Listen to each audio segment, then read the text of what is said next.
white hair and 3 pairs of arms. Parth often wondered whether the Draks used to live on Earth in the distant past, mainly because they fit the description of what the Asuras of old were said to look like. Draks just didn't have the extra heads.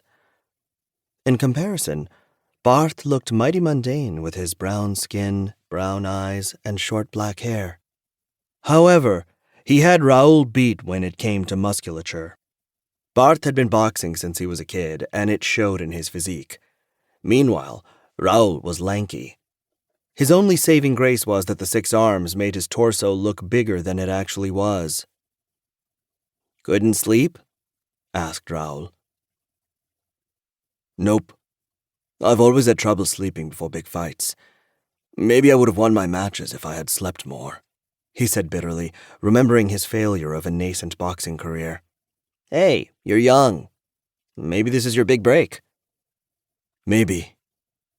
I have nothing left to lose, after all," Parth responded, only to see Raoul grinning ear from ear. It was not a kind smile either. "What is it?" he asked, after a brief moment of hesitation. "I wasn't speaking in any language you were familiar with," said Raoul, still sporting that unsettling grin. "Bullshit. I would have—" "Pay close attention," Raoul interrupted. "Is my mouth in sync with my words? Go on." Once prompted, Parth could clearly see that Raoul's lips were not in sync with what he had been saying. "The potion worked?" he asked in astonishment. "What else did you expect?" asked an amused Raoul. "I expected it to be a prank," said a flustered Parth. "Not whatever this is. I thought it was like when you almost convinced me that the juice I was drinking was synthire blood." "Nope.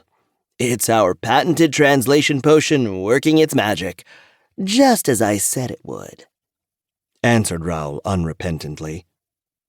Parth hadn't taken the claim seriously the previous night when he was given the potion along with the medicine. There had been no immediate effects, so he had put it off his mind, thinking it was another one of Raoul's pranks. Mainly because the other medicine had worked as advertised and had alleviated his pain. The cost of being dimensionally displaced was apparently steep, and his body had not been happy about it. He had been racked with severe pain and had to be given a regular dosage of potions to get rid of it momentarily. Now he felt like a right fool.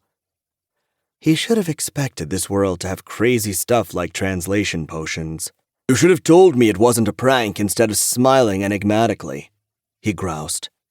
"But I did tell you. It's not my fault that you didn't believe it. Moreover, the expression on your face just now is something else. Such a shame that a repeat performance would be hard. It's a once-in-a-lifetime opportunity. The next dimensional anomaly won't be for another century, after all," said Raoul with an air of nonchalance.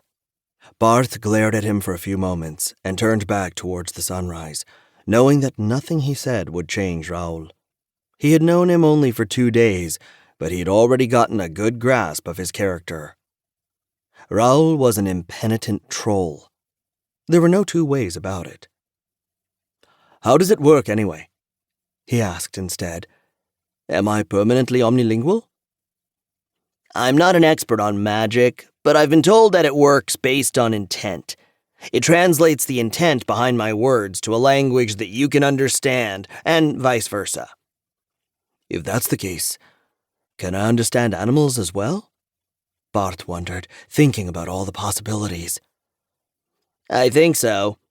But we don't have the time. The potion only lasts for a day after it has been digested. It has a passive effect, though. The more you converse with someone who is speaking a different language, the faster you learn it." He was disappointed that the effect was not permanent, but he figured that these things couldn't be cheap to make. He was grateful enough that they were willing to help him integrate with the local populace. "So, all we need to do is talk?" Parth asked. "Not really. Writing works as well. Pre-written words won't work, but as I write, it'll once again work based on the intent projected by me. Let the potion do its work. Within a couple of hours, you'll be fluent in Draken. Then you won't need me to